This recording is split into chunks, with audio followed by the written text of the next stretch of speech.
Iraq மண்ணில் சுமார் 23 ஆண்டு காலமாக நிலை பெற்றிருந்த அமெரிக்க படைகளின் ராணுவ ஆதிக்கம் ஒரு வரலாற்று முடிவுக்கு வந்துள்ளது.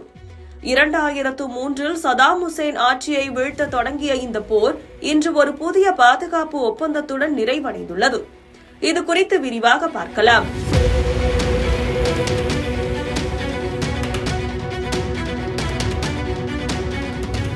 ஈராக் மண்ணில் கடந்த 2 தசாப்தங்களுக்கும் மேலாக நீடித்த அமெரிக்க படைகளின் நேரடி ராணுவ தலையீடு தற்போது முழுமையாக முடிவுக்கு வந்துள்ளது.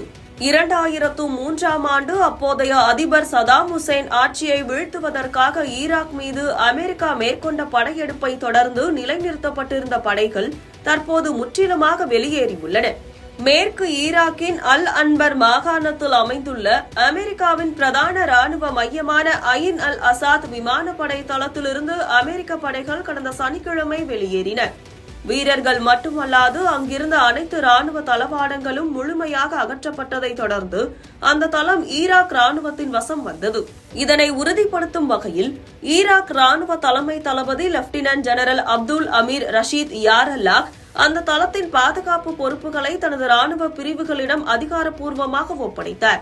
கடந்த 2024ஆம் ஆண்டு வாஷிங்டன் மற்றும் பாக்தாத் இடையே எட்டப்பட்ட வரலாற்று சிறப்புமிக்க ஒப்பந்தத்தின் அடிப்படையில் இந்த வெளியேற்றம் நிகழ்ந்துள்ளது.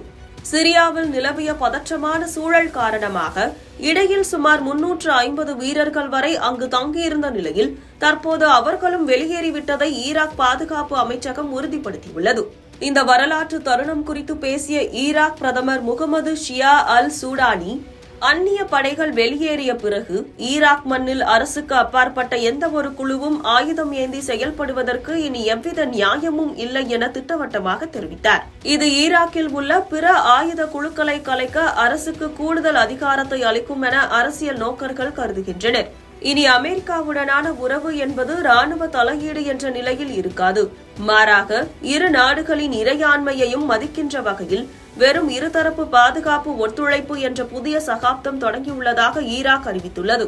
இருப்பினும் வட ஈராக்கின் குர்திஷ் பிராந்தியத்திலும் சிரியாவிலும் அமெரிக்க படைகள் தங்களது செயல்பாடுகளை தொடர்வது குறிப்பிடத்தக்கது.